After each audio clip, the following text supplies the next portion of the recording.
में बीते दिनों एक बुजुर्ग की उसी के घर में हत्या कर दी गई थी। तो हत्या के बाद बुजुर्ग की बेटी मौके पर नहीं मिली। तभी पुलिस को शक हुआ कि इस हत्या में बेटी ही तो शामिल नहीं। तो वहीं इस मामले में अब पुलिस ने खुलासा कर दिया है। पुलिस के मुताबिक हत्या बुजुर्ग की बेटी ने अपने प्रेमी के साथ मिलकर की थी। तो हत्या की वजह प्रेमी से मेलजोल ना रखने को लेकर पिता से हुए लगातार विवाद का था। तो फिलहाल बेटी और उसके प्रेमी को पुलिस ने गिरफ्तार कर लिया है। के थाना कौशाम्बी क्षेत्र में एक बुजुर्ग की हत्या हुई थी।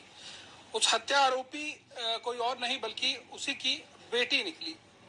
वो बेटी जो उसने बड़े ही शौक से गोद ली थी। ज्यादा जानकारी के लिए हमारे साथ मौजूद हैं एसपी सिटी सेकंड सर।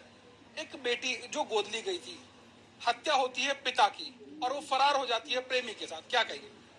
थाना कौशाम्बी क्षेत्र में 22/9/2022 को दिन में अनिल सक्सेना, जिनकी उम्र लगभग 60 वर्ष थी, उनकी हत्या की सूचना मिली थी। इस सूचना पर सभी पुलिस के उच्चाधिकारी और लोकल पुलिस टीम वहां पहुंची थी और जब वहां छानबीन किया गया तो पता चला कि अनिल सक्सेना की गोद ली हुई बेटी थी, जो अपने प्रेमी के साथ मिल करके इनकी हत्या करके यहाँ से उनको लाक करके डेड बॉडी को उसी घर में लाक करके चली गई थी प्रेमी के साथ में। क्या पहले ही पता चल गया था जब हत्या हुई थी, उसके बाद पुलिस वहां पहुंचती है, क्या पता चल गया था कि बेटी के द्वारा ही हत्या की गई या पहले लूटपाट या कुछ दूसरे एंगल से पुलिस तलाश रही थी? वहाँ की जो परिस्थितियां थी, घटनास्थल निरीक्षण के दौरान जो सारी परिस्थितियां बनी हुई थी, उससे ये हम लोगों को संदेह हो गया था पहले दिन कि इनकी जो गोद ली हुई बेटी थी उसी के द्वारा हत्या की गई है। जब आगे हम लोगों ने उसकी जांच शुरू की और सीसीटीवी देखे या अन्य जो मोबाइल नंबर्स वगैरह पे जब हम लोगों ने काम किया,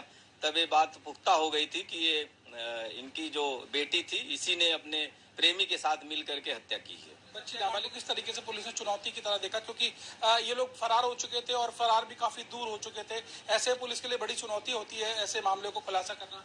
बिल्कुल हम लोगों के लिए बड़ी चुनौती थी, चूंकि नंबर वगैरह ये सब भी उस समय नहीं मिले थे हम लोगों को और कोई अन्य एविडेंस, बहुत पुख्ता एविडेंस ऐसा नहीं मिला था कि ये लोग किधर गए होंगे, कहाँ गए होंगे। और इसलिए सारी टीमें इसमें लगी हुई थी और लगातार हम लोग करीब 6-7 दिन तक इसमें हमारी टीमें काम करती रही और लास्ट में सफलता मिली हम लोग।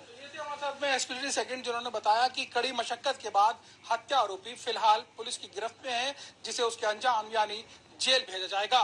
गाजियाबाद से के साथ जितेंद्र भाटी, इंडिया वॉइस। वक्त हो चला एक छोटी